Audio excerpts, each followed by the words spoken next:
Hello everyone, it is i7s, and this is Module 6.2, Critical Thinking, Concepts number 3. Module 6 point whatever goes over different building concepts that we can build in our Oxygen Not Included bases that can solve different problems or do different things, and it's kind of the module that is all over the place. So if this is your first time here, welcome. It's going to be kind of silly. This is going to be a very strange one. For concepts number 3, we're going to look at liquid locks. So what is a liquid lock? Well, essentially, it is a lock that prevents gas from moving from one side to the other. Right now, in order to build one, I am showing the very essential pieces that you will need. It doesn't need to be made out of plastic. I'm using plastic as an example of the pieces that definitely need to be constructed, and very soon in this module I'll show how to build it. But you will need these right here in this order, and then we're going to fill up this with water or a different liquid. Some liquids won't work, some liquids are better, but the main gist of this basic video is to go over a liquid lock, and we're going to be using water for that. So why would you want to use a liquid lock? Well, we have different doors. This door in particular would still allow gas to go through, so that would not work. This door, if we have a duplicate, let me spawn one in real quick. Using Herald as an example, if we have a duplicate and I tell the duplicate to go here, watch what happens to the door. It opens up, and the gases can transfer from one side to the other. If we use a mechanized airlock, the same thing will happen as well. And even if you power it, and it'll open and close faster, it'll still have gases transfer from one side to the other. Now that we have that squared away, let us build one. I'm going to use sandbox mode to help create one, but I'll go over each of the pieces. So let's pretend we want to make one right here. I'm still going to use plastic to denote the very essential pieces, and I'm going to use the regular tile to denote the secondary pieces that are useful as well. You're going to still want to build the core piece heading down one right here, and then you're going to want to build another one straight down and to the right, or to the left if you reverse it, but we're going to build it to the right. And then the final core piece right here. And then you're going to build one right here. And one right here. And then going back to this one, you're going to go up 3. And now you have the core pieces that you'll need. When you're playing this regularly, I tend to prefer to go down in a method like this. So I would have these pieces here. Like so. If you're trying to prevent heat transfer, you might want to use insulated tiles, or chill transfer, temperature transfer, whatever. And then you can also go up as well. So let's do the next step. What you're going to want to do is you're going to want to fill this up with a liquid. I do not recommend using polluted water, because what's going to happen in the case of polluted water is it will off-gas polluted oxygen. That is not ideal. That will mess up the gases in each chamber. So instead, use something else. I like to use water. Water in my in the colony live stream that I do did cause a problem in one situation. The temperature was too cold and it froze, so you may want to use a different liquid, so keep that in mind. If one section of it, the liquid is going to go here. If in one section it's really cold, or if it's really hot, it might mess up with water, so you might want to use a different liquid. But for the case of building it, we're going to pretend that we're going to be just using water for this, and it's going to be okay. It can take a while, but what you're going to want to do is you're going to want to build a liquid vent somewhere around here. I recommend right here, or right here, or right here. These will work. For the case of this, I'm just going to build it real quick and show you guys what it'll look like. So what happens here is in Oxygen Not Included, water and gas at the same time cannot be in the exact same tile. So right here we just see water.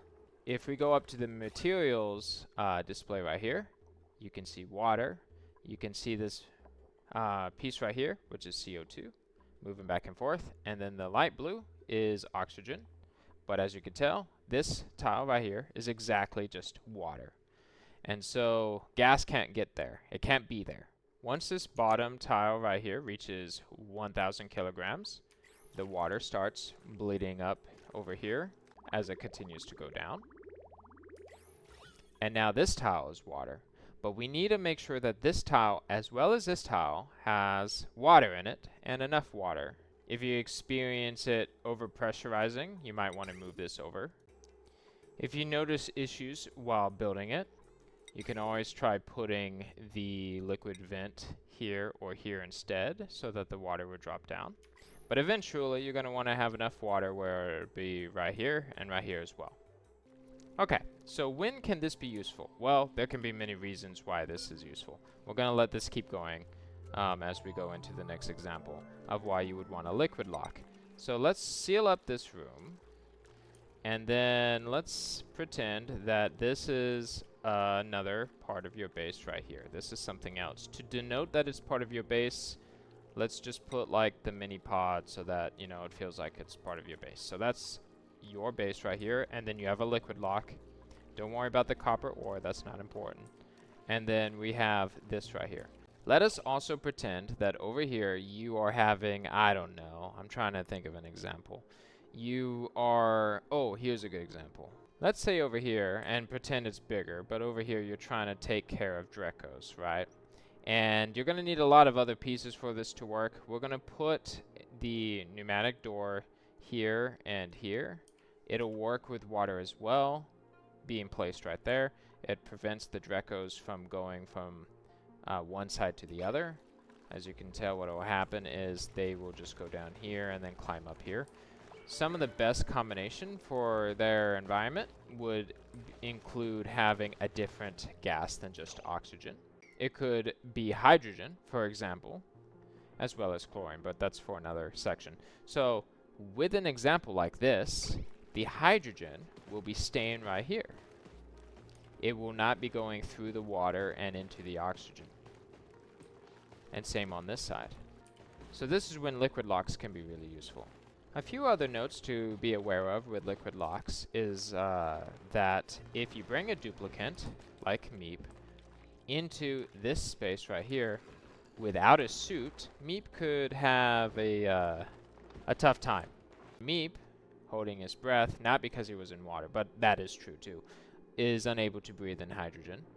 So you're going to want to have like a Atmos suit setup if he's going over here. Now another interesting setup you can do is, let's pretend you wanted to create a space right here and then separate it from your colony, and you don't want any transfer to happen, at which point you're probably going to be using insulated tiles instead. Just like this.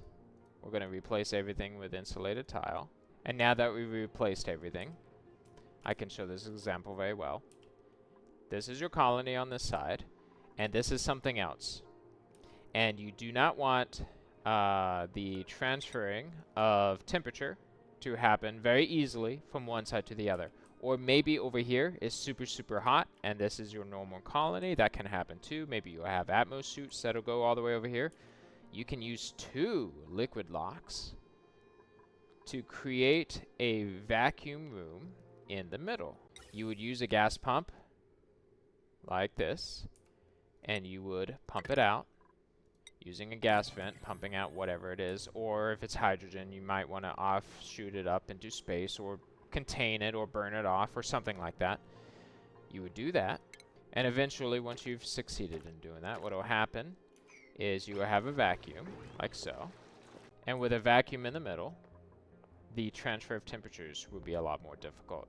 I have replaced the left side with carbon dioxide at 900 degrees Celsius. Now, it is important to keep in mind that the water can heat up, but as you could tell, and with the aid of insulated tiles, it's keeping the hot carbon dioxide over there, and the base is nice and cool over here. And the CO2 is not heading this way, and it's still a vacuum right here. Now, if Meep did go right here and exhaled, he would be exhaling CO2 in this area, so it is also worth noting that you will want Atmos suits to prevent that from happening. So that pretty much covers liquid locks. There's a lot of more complex uses for them, but it's pretty easy to build them, and I use them for a few situations. Just to give you guys an idea, I use them to, as I mentioned earlier, take care of Drecos. And I also use them in this situation to take care of my slicksters. My slicksters like CO2, and because the temperature is like 60 degrees in there, not 1,000, I have a setup basically like this to separate them.